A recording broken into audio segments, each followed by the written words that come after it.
Hi friends, welcome back to our channel. In this video, we are going to learn how to get started with Latex. Latex is a software for document preparation. It is used for the communication and publication of scientific documents or any kind of technical documents.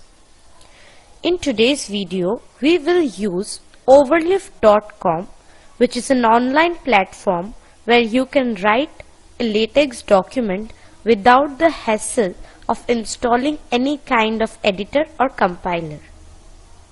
With the use of Overleaf tool, one can write research paper, theses, journals, the CVs, resumes, book writing, or any kind of technical formatting they can do using this tool. So let's get started with the video. First, you need to register to Overleaf.com. So go to Google, write here Overleaf, and it will show you as login page or register page. You can click here on any one of the link and it will show you this page. So now you can go to register and then register by using your email ID and password. Since I have already registered, I'll click on login. I'll log in with my Google account.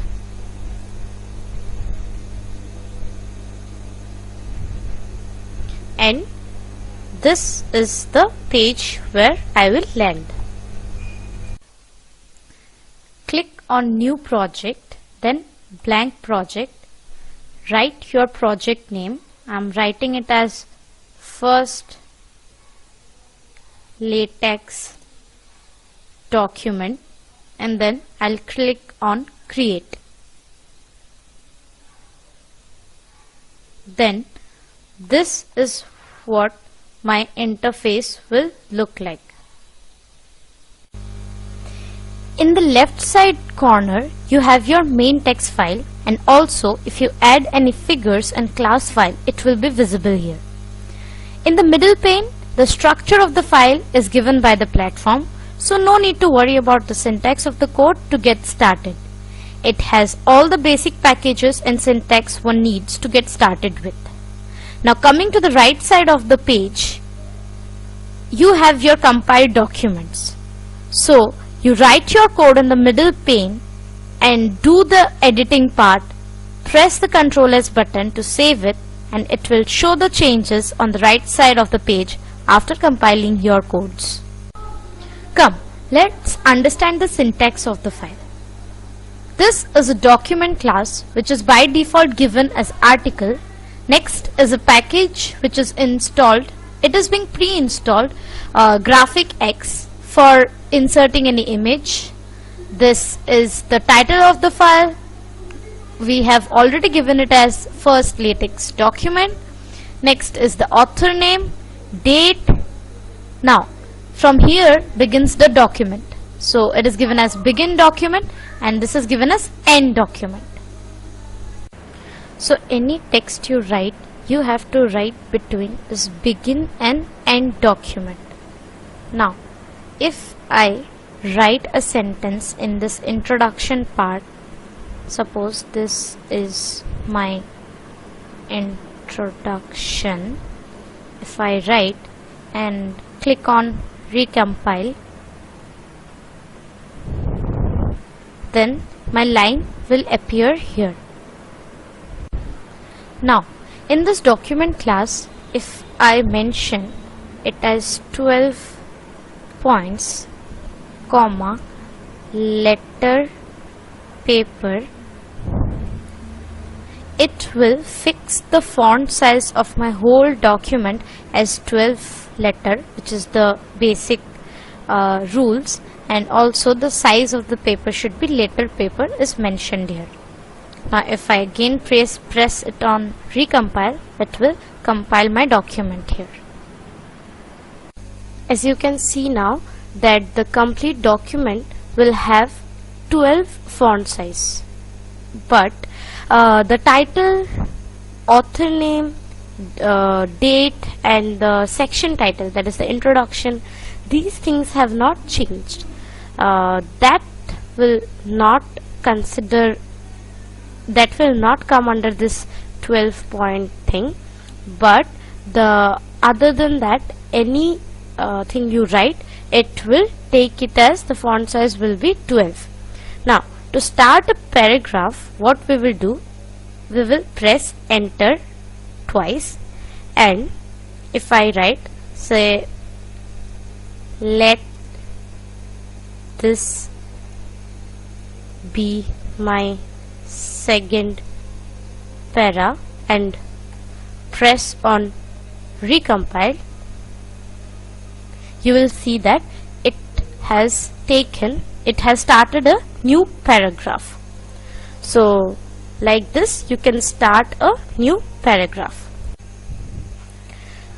To write equations in your LaTeX document, we first need to install a package.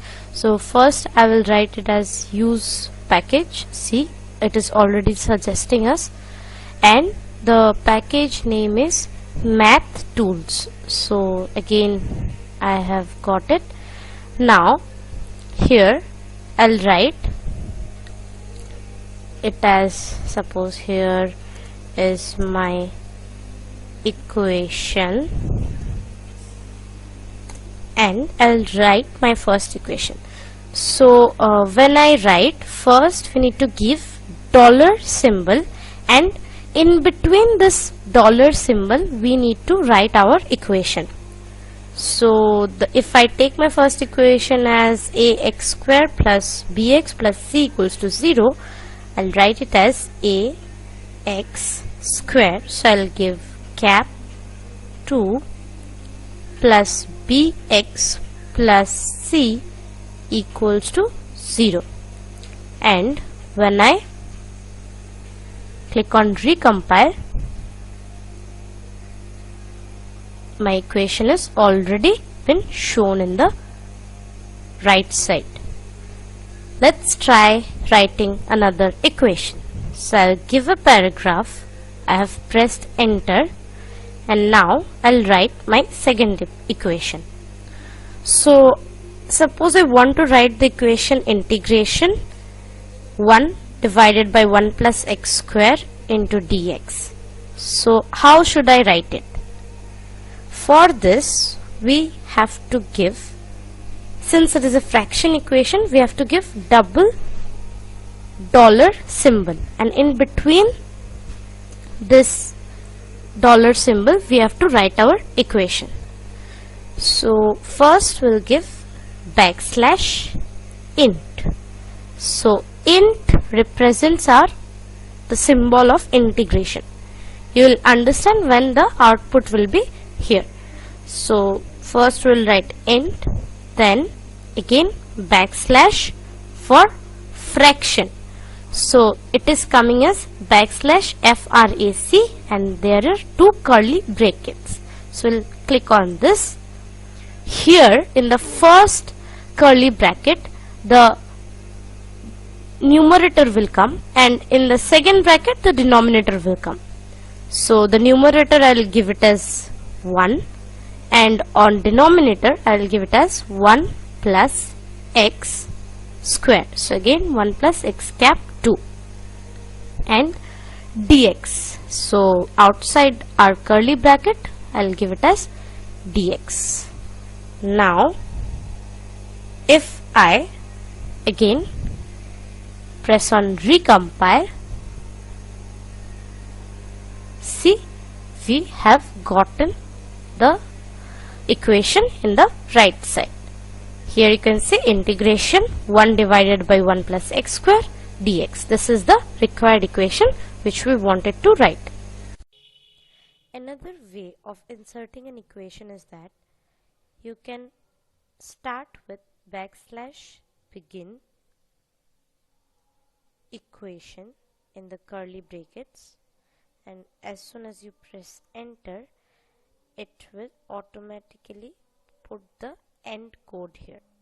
Now in between the begin and end equation, you can write your equation, maths equation.